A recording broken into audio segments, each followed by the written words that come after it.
Rachel Morrison had exactly 40 minutes to get from the hospital to the diner to her neighbor's apartment before midnight, and somewhere in that gap, she was supposed to find time to sleep. She didn't remember the last time she had. 28 years old. Looked closer to 35. 3 years since her daughter's father walked out. 6 months pregnant, leaving her with unpaid bills and nothing else. Now, she worked days as a medical records clerk and nights pouring coffee at Joe's Diner, and her 5-year-old Mia was the only thing keeping her upright that night. The bell above the diner door chimed, and a man walked in soak from the rain. Dark hair, blue eyes, the kind of calm confidence that made Rachel notice despite herself. He sat in the corner booth, ordered coffee and pie, surprised me, said his name was James Cooper, said he worked in an auto shop across town. She had no idea she'd just let a billionaire into her life. James became a regular. Always late, always the same booth. One night Rachel mentioned, almost as an afterthought, that her transmission had died and the shop quote was $3,000 she didn't have. James didn't blink. Bring it to Miller's auto shop. Ask for me. She almost didn't go. She'd learned the hard way that help from men always came with strings. But something about him made her ignore her own warning signs. He rebuilt her transmission himself, after hours, for the cost of parts alone.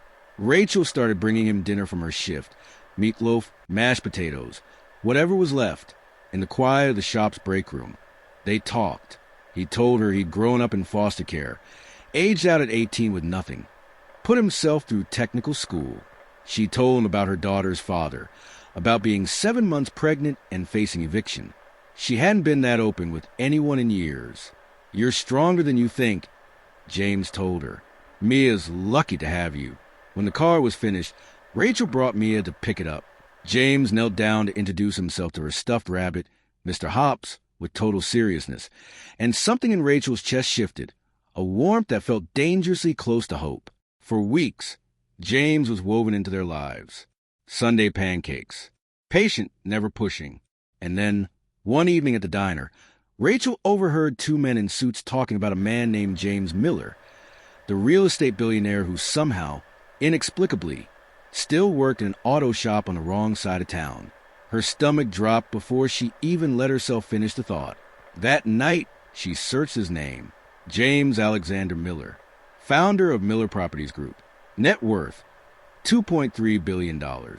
Photos of him in tailored suits beside politicians and celebrities. The same blue eyes, the same quiet confidence, but polished into something she barely recognized. The man who'd rebuilt her transmission. The man who'd talked to her daughter about a stuffed rabbit. He'd been lying to her for months. She drove straight to the shop the next day, fury overtaking the hurt. "Cut the act," she said, loud enough that the other mechanics stopped working. "I know who you are." The warmth drained from his face, replaced by something like resignation. "Can we talk somewhere private? So you can spin more lies?" Her voice cracked. "Did you laugh about it? The desperate single mom who actually believed you were just a mechanic." "It's not like that," James said quietly. "This shop is the only place people treat me like a person instead of a bank account." "How noble," Rachel shot back. "Meanwhile, I'm scraping together change for my daughter's shoes, and you're watching like it's a documentary. Would you have let me help with your car if you'd known who I was?" The question hit her silent, because the answer was no. She would have called it charity. Pity, and her pride wouldn't have let her take it. "I need space," she said, and walked away before he could answer. 2 weeks of torture followed. James didn't come to the diner. Mia asked about him constantly. "When is James coming back? Does he still like us?" And every question cut Rachel a little deeper. Her neighbor Patricia finally sat her down over tea and asked one simple question. "Before you knew about the money, were you happy?" "Yes," Rachel admitted. "Then what's the real problem? That he has money or that he didn't tell you? He lied to me." "Did he? Or did he just not volunteer information you never asked for?" Patricia patted her hand. "Good men are rare, honey. Ask yourself why the money matters so much." That question followed Rachel into the sleepless night that came after, and into the next afternoon, when her phone rang with a number she didn't recognize. "Rachel, it's James." His voice was tight with panic. "It's Mia." She ran away from Patricia's. She showed up at the shop. Rachel's blood went cold. She left work without waiting for permission. She found me in the break room, eyes red from crying, James sitting cross-legged on the floor beside her, his own face streaked with tears he hadn't bothered to wipe away. I wanted to ask him to stay. Mia sobbed into her mother's shoulder. You said people go away. I didn't want him to go away. Something in Rachel broke open. When Patricia took Mia for ice cream, James stood. Can we really talk this time? We're from different worlds, Rachel started. That's bullshit. The word startled her. She'd never heard him swear. You know what my world is? People who want something from me. Fake smiles. Calculated conversations. I never know who actually cares. When I met you, you didn't see a billionaire. You saw a guy having a bad day, and you gave him pie. You were real. Every moment with you has been real. I can't give you what someone from your world could. Do you think I care about that? He took her hands. I've dated women with trust funds. I was miserable with every one of them, because none of them looked at me the way you do. He told her what he'd actually seen these past months. Her giving away her own tip money to a busboy whose mother was sick, her dreams that weren't about mansions, but about taking me at the zoo without checking the price of admission first. Those are small dreams for a billionaire's girlfriend, she said, half laughing through tears. You're not my girlfriend, he said, and her heart dropped, until he finished. Not yet, but I want you to be, not the billionaire. Just me, the guy who fixes cars and eats diner pie. I'm scared, she whispered. Me too. She agreed to try, slowly, and then James told her one more thing. The auto shop wasn't just where he worked.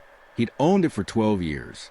It was his first business, before any of the rest existed, and he was already drawing up plans to franchise it, to give mechanics from backgrounds like his own a real shot at ownership.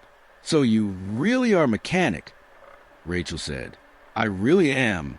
6 months later, Rachel stood in front of a mirror in an emerald green dress that cost more than she'd ever spent on clothing in her life, getting ready for a charity gala where she'd be honored for the single-parent mentorship program she'd helped design, a program built from her own worst years, the one she'd survived without anyone like that to lean on.